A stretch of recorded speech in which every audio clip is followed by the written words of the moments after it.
Hello, everyone. Thank you so much for joining us today. We are going to get into the future of space exploration. I am your moderator, Ingrid LaFleur, and I'm so happy to be here with Nina, Phnam, and Gopi. So I'm the amateur on this panel. My relationship to space comes through Star Wars, Star Trek, and The Expanse, of course. Ooh, yes. And so, thinking about all the different details is what we're probably going to get into today. Terraforming, what is home? What does it mean to actually be in space? And to imagine that and what relationship we need to develop as we move forward into the future. And so for me, I want to start with home. Discovery. Star Trek Discovery had a spaceship with a sentient being named Zora. And that was referencing the Black American anthropologist Zora Neale Hurston. And as an Afrofuturist, that meant a lot for me, and that was grounding for me. So as a space architect, Phnam, thinking about home and grounding, can you tell me a little bit about what you've been thinking about in that area? Yeah.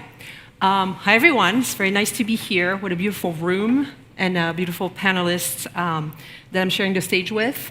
So to give a little definition before I answer this question, a space architect, which is my job, is someone who designs habitats for astronauts.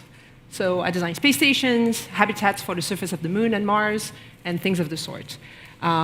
And so, to come back to your question, home. Home is a word that is not usually used in the context of space because people go there temporarily, right? People like Gopi go up there for how long were you there? Temporary. Yeah. And then, the average stay aboard the International Space Station, which has been up in space for about 25 years, is about 6 months at a time, right? And so I would actually like for all of us in this room to do a little bit of space travel. So there are different layers of home I'd like to go through, and I would like for you to imagine what that looks like. I would like for you to be very far from planet Earth. In 1994, there's a very famous picture that was taken where the Earth was what Carl Sagan called a pale blue dot. It was taken so far away from planet Earth that you could barely see it. You see it as much as you see Mars from Earth. And so that picture was taken by Voyager 1, which is a probe that is now at the edge of the solar system, so it's very, very far away from here. So that's where we're starting. The second level of home is another picture, famous picture, called Earthrise. So Earthrise was taken in 1968 by Apollo 8 astronaut William Anders. And it's a picture of the Earth from the moon's perspective, right? Apollo 8, they hadn't landed on the moon quite yet, but it was like on orbit. And it was the very first time that you could see the Earth as this like blue marble floating in the expanse of space. And it was such a powerful picture that it actually launched a whole like environmental movement on Earth in the 60s. The next level of home that I would like to talk about is home, the habitat, the architecture, the rooms and the different functionalities that we call ours, something that we come back to after we're outside of the home. And so the equivalent of that in space is what we call habitats. And the habitat can be in microgravity, when you're on orbit around the Earth at 250 miles from the surface, or it can be on the surface of other celestial bodies like the moon or Mars, or it can be in other places as well, if you're doing interstellar travel. The next layer of home I'd like to talk about is culture, food, traditions, rituals, right? All of these things create a level of home to us that we come back to all the time. Next level is relationship. So you've probably heard the expression, home is where the heart is. Our friendships, our family, our significant others, and all these people that we come back to because they represent home for us. The next level after that is language. You know, when you are surrounded by people who speak your language, it feels like home. When you are surrounded by people who speak foreign languages around you, it does not feel like home, right? And then the last level I would like to cover is grounding. So connecting to Earth, a mother home, you know, is a very interesting way to connect to the word home. Because what's interesting about grounding is that we can have our barefoot, you know, in the sand and really feeling that power that the earth gives us, right? Much bigger than us, much older than us, much wiser than us. And one of the most interesting questions I've ever heard in the world of space when it comes to grounding is, how do you ground when there's no ground? You're floating in space, there's no ground. So that was a very long answer. No, I deeply appreciate it. As you know, again, in Afrofutures, and we talk a lot about the nonlinear, the multidimensional, and so trying to ground yourself and locate yourself and center yourself when you're in space will require a mind shift for us. Mm-hmm. And so, Nina, I think about the expanse and how the Martians, it took them a long time to really get a habitable Mars, right? To be able to call it actually home in a way that they were dreaming. But yet, they're, you know, they inhabit the moon, they're mining asteroids. So all of this other work is happening. It just felt like, wow, this is going to take a long time to terraform Mars. I would love to know more about like that process and the details on how to make it, you know, our home.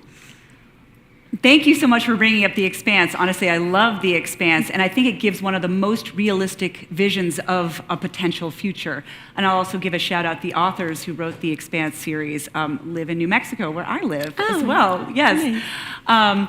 And so one of the things that you can see in The Expanse in many ways is that when you are on these other worlds, you are not on Earth, and there are some really key differences.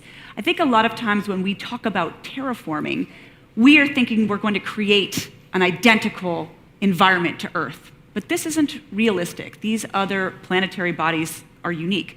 And there's only so far that we can push them. So I think we really need to think about it in terms of not making a new Earth, but making something more Earth-like that can support not just human beings, but all life forms on Earth. So there are three main things that you would need to do to any planetary body, but specifically Mars, to be able to make it more habitable. You're going to need to increase the temperature. Mars is a lot colder than Earth on average. And one of the reasons we want to make it warmer is not just so that we can, you know, feel a little more cozy in our spacesuits, but also so that we can maintain liquid water for a longer period of time. We're right at what is called the triple point of water. This is the place where the temperature and pressure on Mars is such that that all three phases of water can exist, but they're metastable. We want to push that temperature range up so that we are a little more stable in that temperature range. So that's the first thing. We have to increase the temperature. We also have to increase the atmospheric pressure. Mars does have an atmosphere. A lot of folks are like, oh, there's no atmosphere there. There is. It's mostly carbon dioxide. It's only 6 millibar pressure, and so that's 6/1000th of what it is at sea level on Earth. So not very dense atmosphere. So we want to increase the density of that atmosphere. And that is also to help us stay in a liquid water regime. We need pressure to have liquid.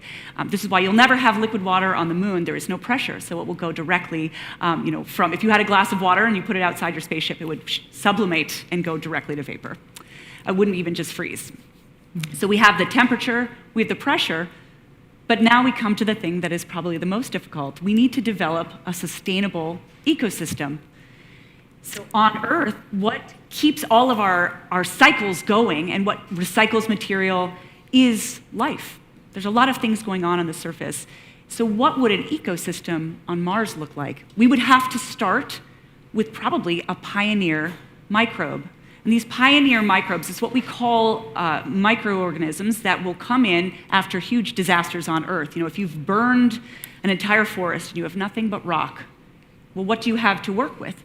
Something has to break those rocks down and build something organic so that other life forms can grow upon that. And so we need to think about what microbes might be able to live sustainably on Mars as our pioneer microbes to then be the foundation on which to build these larger ecosystems.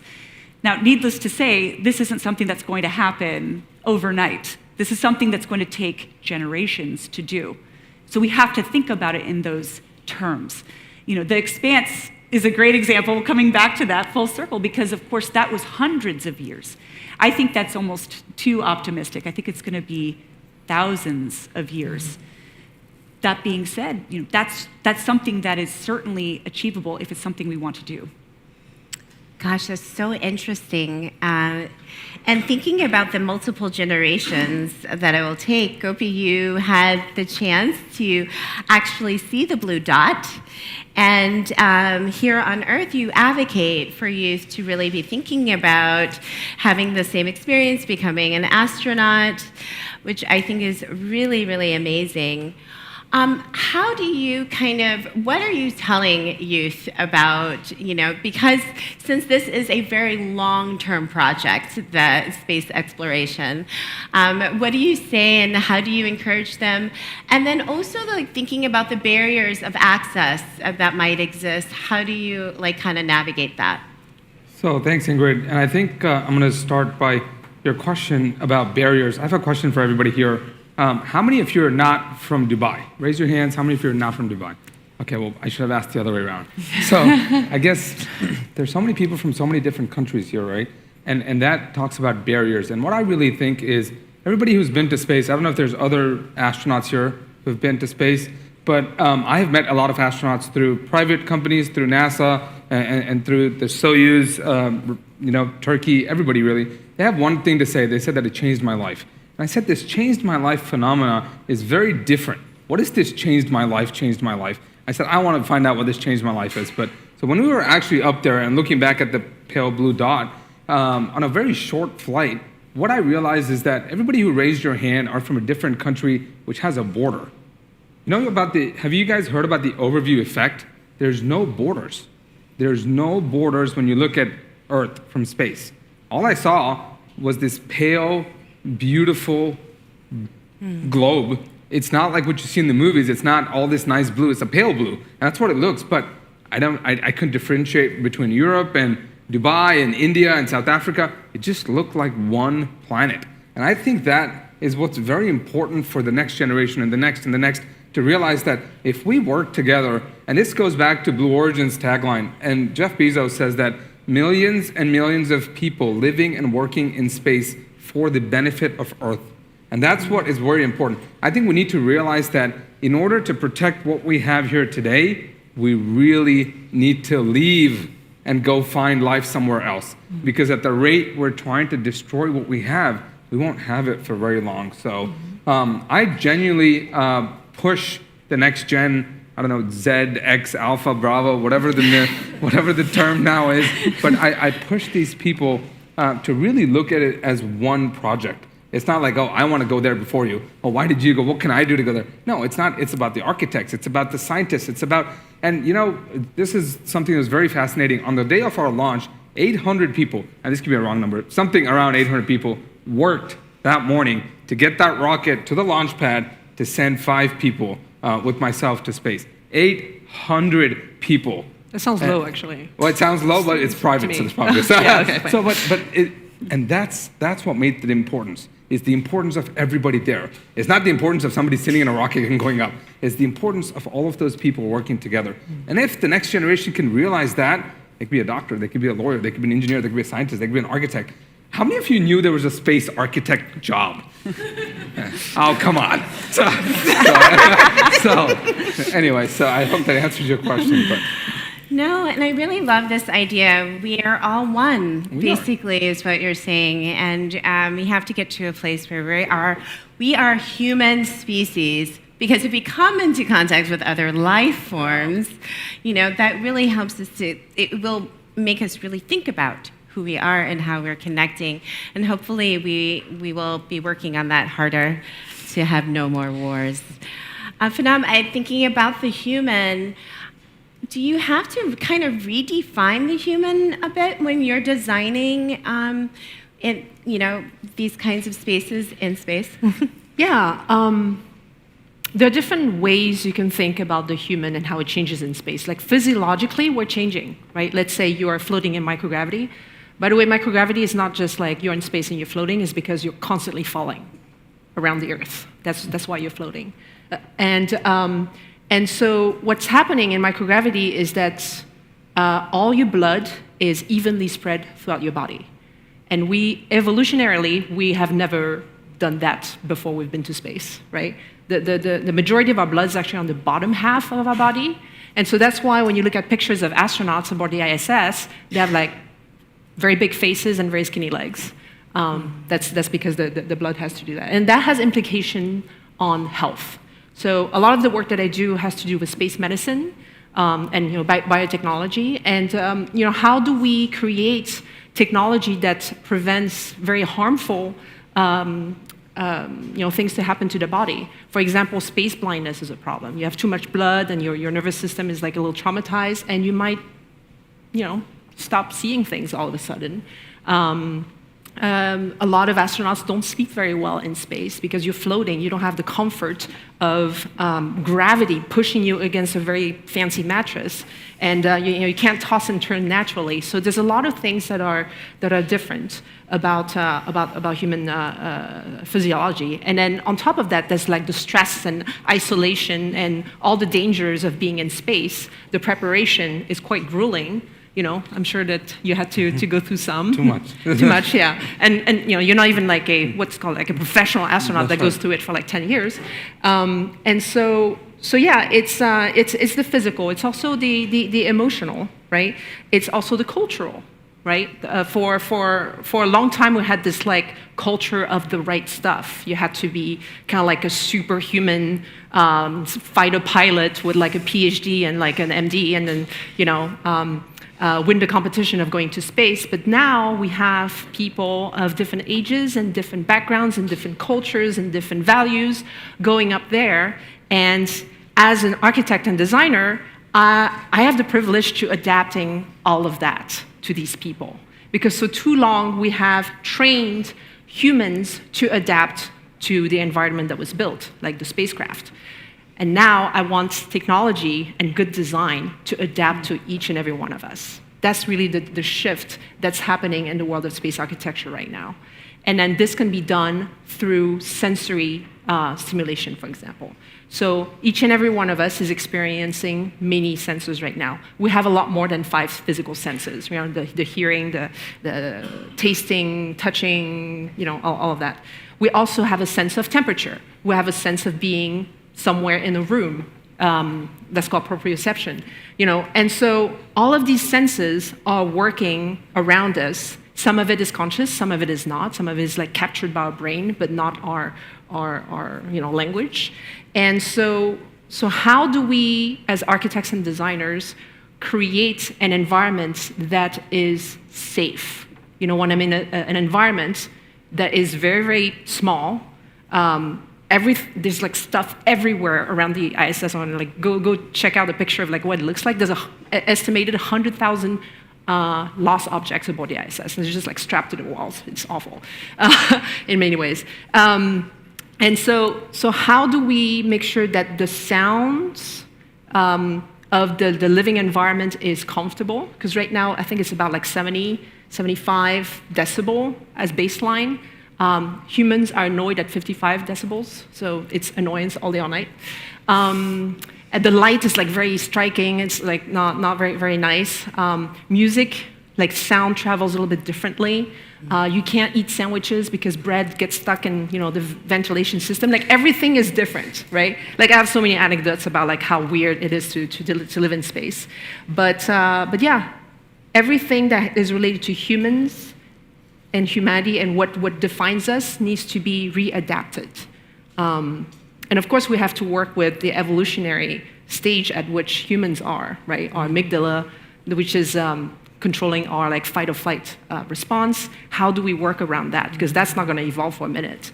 And so creating safety by having space medicine, a hospital, or like a medical bay, or like life support system that makes life more comfortable is essential to supporting the humanity we have left. Thank you for that. I literally didn't get any sun for 2 days because of this conference, and I almost died. So I can't imagine being out in space. Nina, you briefly talked about life, all life, not just humans on Mars. I'm really curious at how you're defining that, and then how are we able to not repeat the harms in terms of entering another land, right? And thinking, especially in the space that I'm in, we're always wanting to come humbly into new lands and really uplift the wisdom that's already existing there, right? But with Mars, how do you kind of bring that wisdom to the surface and define life? I'm so glad that you're asking these questions because I think often, especially as a planetary scientist, people want to know the technical details, which are important. How do we do this? How do we build this kind of component? But I think when we think about a long-term sustainable habitation of another world, we have to think more broadly. So your first question is how am I defining life? I think we have really been very human-centric. It makes a lot of sense. Being human matters to us, but there are many more life forms on Earth. And so I think when we think about extending our reach beyond Earth, we should consider allowing other life forms to also have an extended reach. And so I'm thinking really of microbes. Microbes have ruled the Earth for billions of years. Multicellular organisms are very new in Earth's history. We're very lucky. We're very different than what has come before for billions of years. And so I think we should consider allowing microbes to go forth and propagate as part of our success. Of course, as humans, we also want to go there. So how would we put ourselves on Mars? And I think it's really important that we think beyond, again, the technical. Yes, we can get there. Now that we're here, how is this going to work? What comes to my mind is, I worry about some examples we have from the past here on Earth where we have gone places and made some really huge mistakes that I think have not only harmed the environment, but harmed other people. And we don't want to do that again. That's not something I'm interested in doing. And of course, we'll always make mistakes, but I think if we think through what we're going to do first, we can avoid a lot of the big ones. So when I think about what's the future of Mars exploration in this context, there's going to be probably not that many people who can get you there and back. So when you think about that, on Earth, if you can't get a taxi, you'll get the train or you'll walk. You're not going to do any of that on Mars. There's going to be one rocket provider. So what if they won't give you a ride back to Earth? Now you're on Mars. Well, what if you go to work for Mars Mining Incorporated and you lose your job for whatever reason? Do you also lose your housing because it's owned by that company? If you step out the airlock, you're not going to last very long. And so this really matters. We have to think about this before we take those steps, because otherwise there's a lot of possibility for exploitation and harm. So we want to think about, how is this going to work? What are your rights? What are your responsibilities? And we will have many responsibilities going to another planet. And I think that will be different depending on what your position is. But we cannot afford, I think, to continue to make these same mistakes. I'm thinking of examples from the American West in our history, these mining towns. So we don't want to do that. We don't want to do that in the same way. And I don't think we have to. I think we have the knowledge. And we may have some false starts and some fits, where we're going back and forth, but I think we've never had to think about it. But we have this amazing opportunity now to do this the right way. And to expand a little bit on resources, the constraints of space are so extreme that we actually have to change the way we consume things. For example, on Earth, you don't think twice when you turn on the faucet, you wash your face or brush your teeth. In space, you can't do that.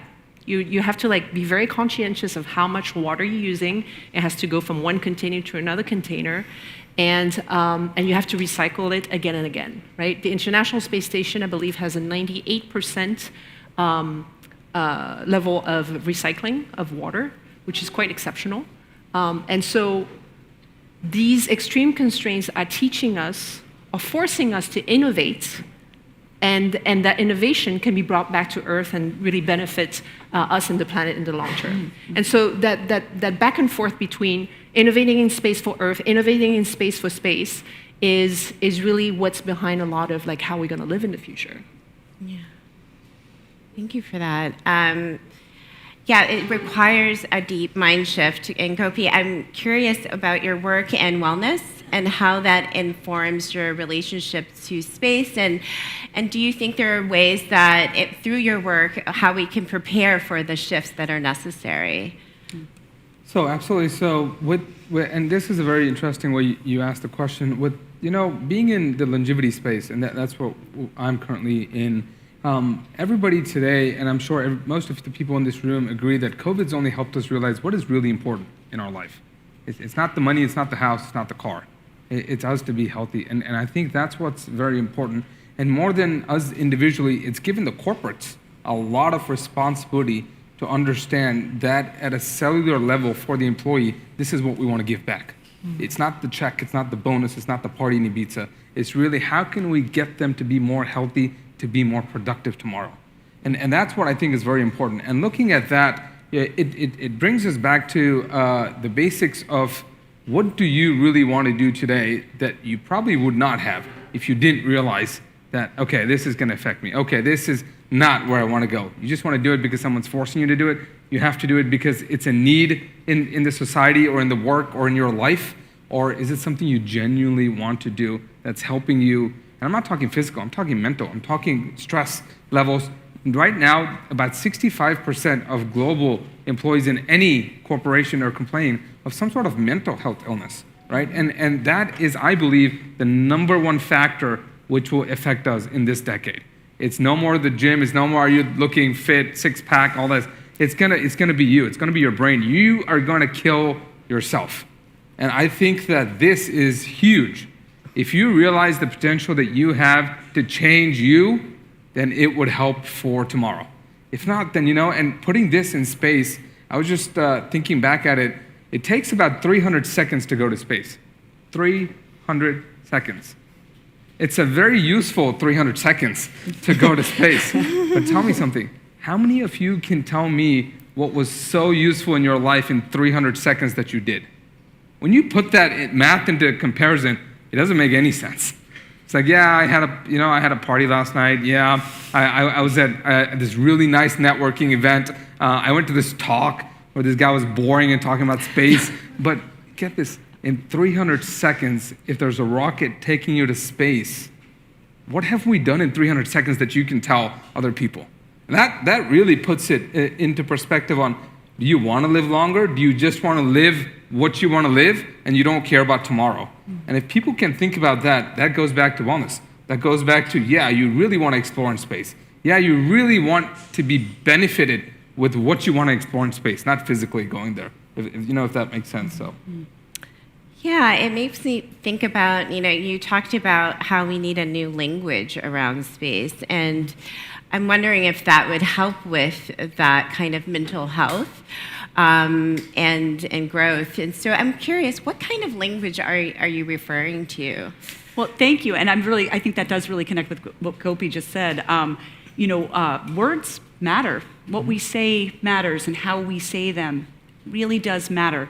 And I think we have an old-fashioned language sometimes to talk about what we'll do in space, but I think we can do better. We don't want to do the same things, and so we need to use different words to describe them.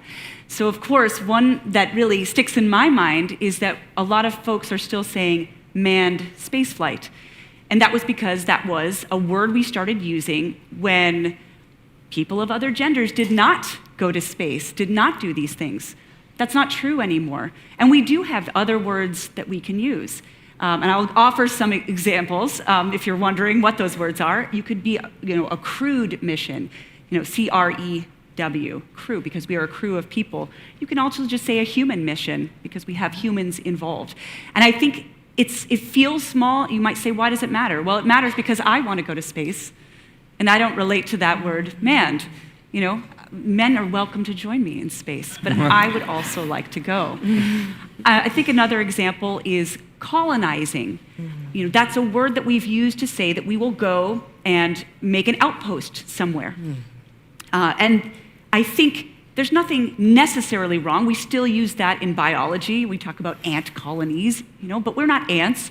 And humans have colonized in ways that are very harmful. And again, that's going back to what I was saying. We don't want to do that again. We don't want to do that in the same way. So let's use some other words, and we can freight those with better meanings. So that's why I say we want to habitate. We want to live in a place. We have new words that we can make to talk about this new thing that we want to do. And I think that's really important as we move forward, because words really are important. How we say we're going to do something really shapes how we think about it. Yes, words are also the underlying factor of culture. And I love that you brought in inclusion. When I was setting my hair, you know, I'm a black girl. So when I was setting my hair for the conference, trying to be cute, I was thinking, like, what kind of black hair products do we need in space? Because we have very particular needs. And it took multiple decades to get it right here on Earth. So I think we better get started. And I told this to Phnam, and she told me to ask her. So I'm wondering, like, what kind of shifts are these, like, these kind of cultural inclusion? How does this even work, and where do we even begin with this? Because it's massive, actually. There's a lot of cultures. Where to begin is one to ask the questions, because a lot of those questions have never seen the walls of, you know, space agencies. A lot of, you know, it's just not part of the conversation, because the vast majority of the conversation is still focused on how do we get there and how much does it cost, right? And so these questions that are deeply human, deeply cultural, and they seem to sound frivolous, right? In the context of going to space, in the context of space exploration, or like research in extreme environments and all that. Doing your hair is a sense of culture, is a sense of pride, and we also have to think physically what can be done with it, and perhaps there's some innovation that can happen, right? If it's a cream, like, what container does it come in? You know, if it's something that's kind of liquid, how do I have access to it without having it, like, go everywhere? How does it not clog the ventilation system over time? You know, because, for example, if you have hair that you know, like, has a lot of product in it, I don't know how it works specifically for black hair, but, like, is there like things that come out of it, or does it need to be, like, moisturized constantly? How do you wash hair even? Right? Washing hair is not something you do every day, every couple of days up there. Like, nobody has enough access to water or to recycling systems for that. So you have to, yeah, it's not very glamorous to go to space. You didn't go to space long enough. Yeah, that's right. But people, Gopi makes it look glamorous all the time. Yeah, yes. But yeah, like, you know, like, people use wipes when they're up there. It's not like this, like, beautiful hot shower that gives you this, like, you know, wakes you up slowly in the morning. The coffee, even in the morning, that you have is kind of like sad powdered coffee, and you add, you know, like these powdered or liquid additives to it. So everything is a little bit changed, and the sensory experiences of it is really changing. And but coming back to the products, is how do we design for the needs of everyone?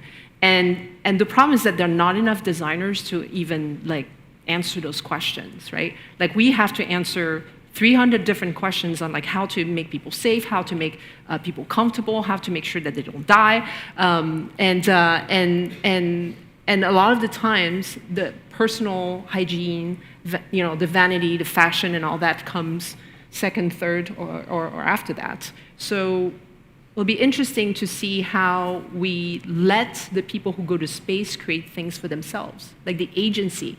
Like, the word agency is not something you hear a lot in space. I mean, space agency, yes, but, like, agency of the choice that we have in this life. Why can't I invent things in space as I go, right? Like, for example, when you go to Mars, it's probably going to take 2.5 to 3 years to go there and back, Yeah, it's a lot. It's very, very far, for one. It takes 6 to 9 months to go there, a year and a half on the surface, because you have to wait for the planetary mechanics. I'm right in front of this is amazing. To come around, and then 6 to 9 months back. During this whole time, a lot of people in the space agencies think that you're going to be the same person on day one and the same person on the last day. You are not going to be the same person. You're going to have different needs, you might have different values, you will evolve, and all that. So during this whole time, you have needs that change as well. Maybe you start your mission and your hair is very hydrated, and then 100 days in, your hair starts falling off, and so you need a different formulation. So, Sorry, that's not cute. What you're on the earth. So I think being more moderate than not using makeup, not using anything, that better. you don't get to you don't get to tell us what we do with our faces. Sorry. Well, Yeah. I think in general that I think this being natural will be more very successful. You're talking about efficiency. We don't care about that. But also, Yeah. I think we have to, what does it mean to be natural? What does that even mean? I mean, none of us here, I'm guessing, we all use modern hygiene products, and thank goodness for that. We're in a very small room, you know? I think that, so it's not to, you know, I don't think this is a woman's problem. I don't think that it's because women are, you know, using too many products. It's because we need these things. And I want to maybe jump in here because, you know, something that you said about maintaining your sense of self. So I have had the privilege to spend 6 weeks living in a tent in Antarctica, in between Pole Station and McMurdo Station. There's not a lot of things there. There's no showers, turns out. I did not shower for 6 weeks. But you end up really becoming detached from, you know, your regular reality. And I think that we don't appreciate that until we've done this, because it happens slowly over time. Most of us do not go to, you know, space, which I felt like Antarctica was like going to another planet, you know, for 6 weeks, and it happens and it creeps up on you. And I realized this only because, you know, I had a tent mate who had more experience in the Antarctic than I did, and she brought to me 2 things. She was like, you know, I was just feeling a little bit down and I was feeling a little anxious, and she's like, I'm going to give you my MP3 player and we're going to listen to the sound of a rainstorm and we're going to smell eucalyptus oil. And, you know, I was really struck by this because there's no precipitation in Antarctica. You will never hear a rainstorm on the glacier. You will never smell anything organic or living that is not you or your friends.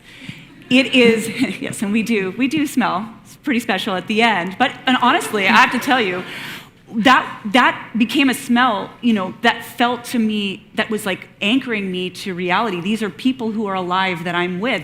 This is not a sterile smell. And the smell of Antarctica is incredibly fresh, but it's desolate and it's nothing like this. So my point is, I'm just piggybacking on what you were saying, Phnam, we need to find ways to hold on to ourselves and our values. And many of the ways that we do that is not necessarily reading or writing, but these tactile experiences, and also being able to maintain our bodies in the ways that we want to, that we need to, because otherwise you start feeling like you're physically falling apart and maybe you're mentally falling apart a little bit. So these are not luxuries, these are necessities that we really need to be able to do right when we go out on these missions.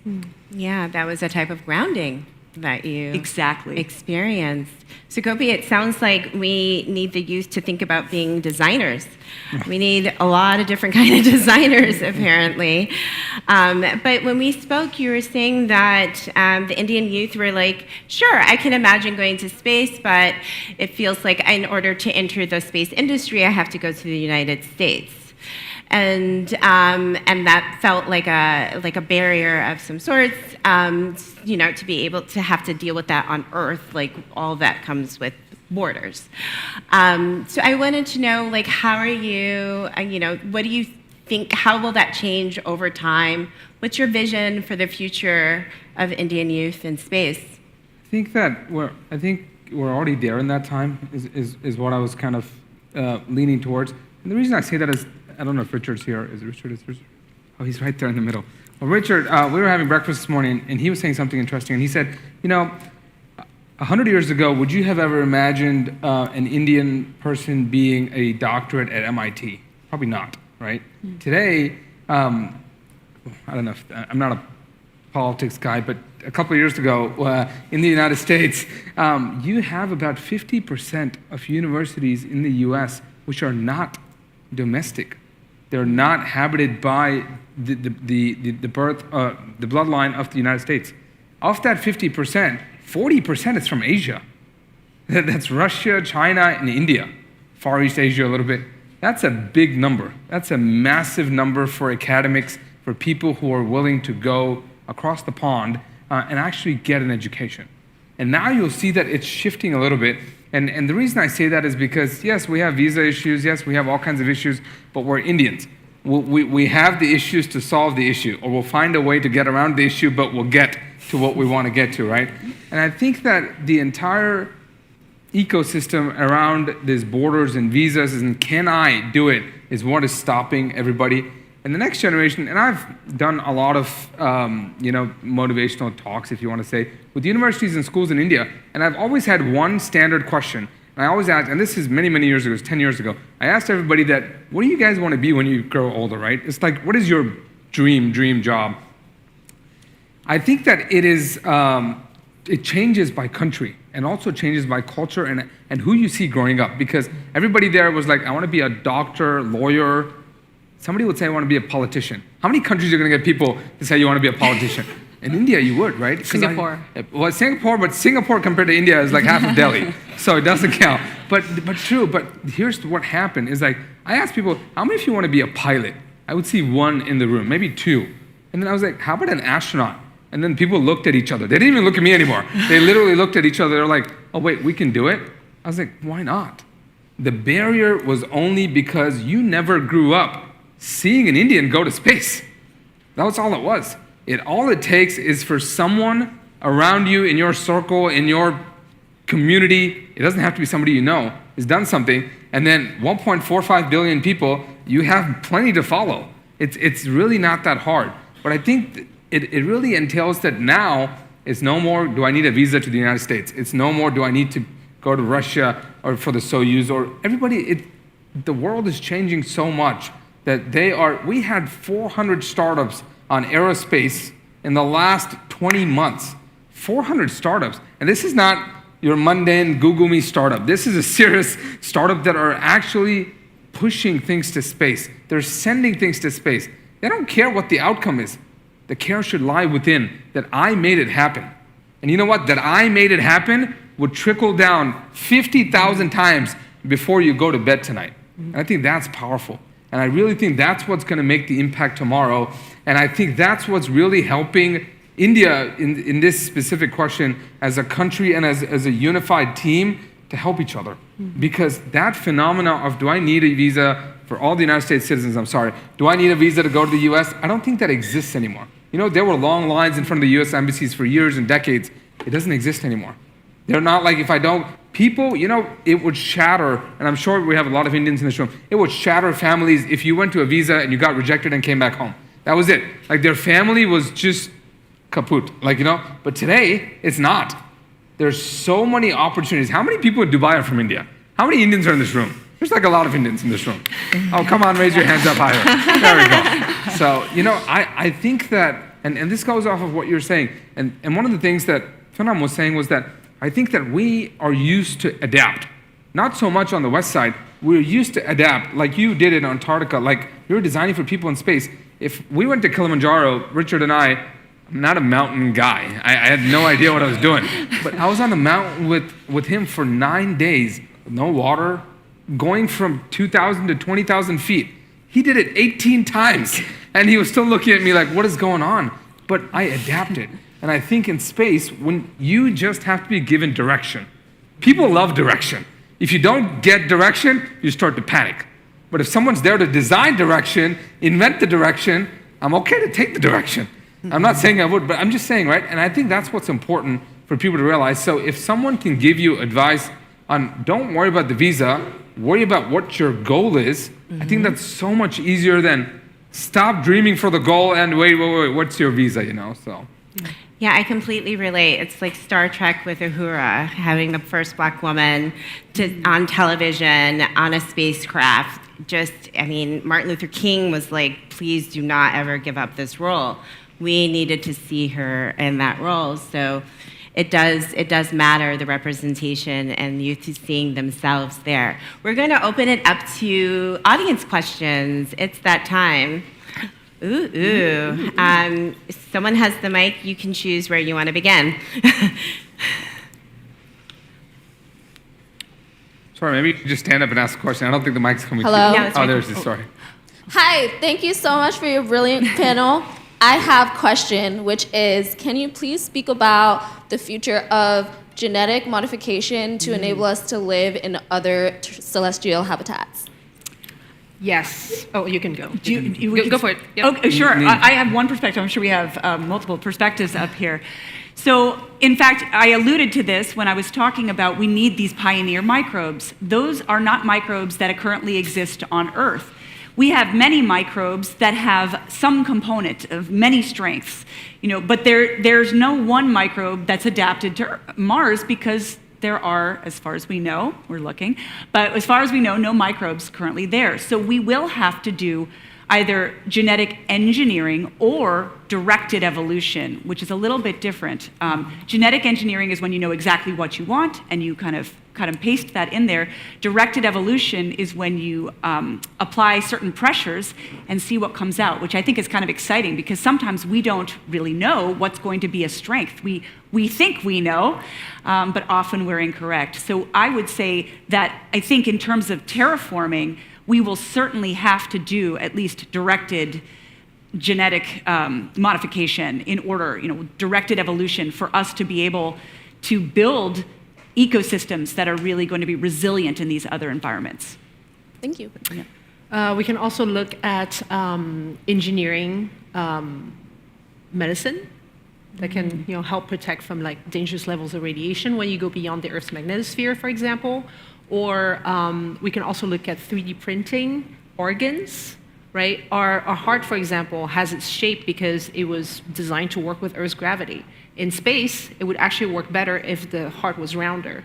So is there a way to 3D print rounder hearts in space, which is, at this point, in theory, easier to do in space because you don't have to have the scaffold that you would have to have on Earth.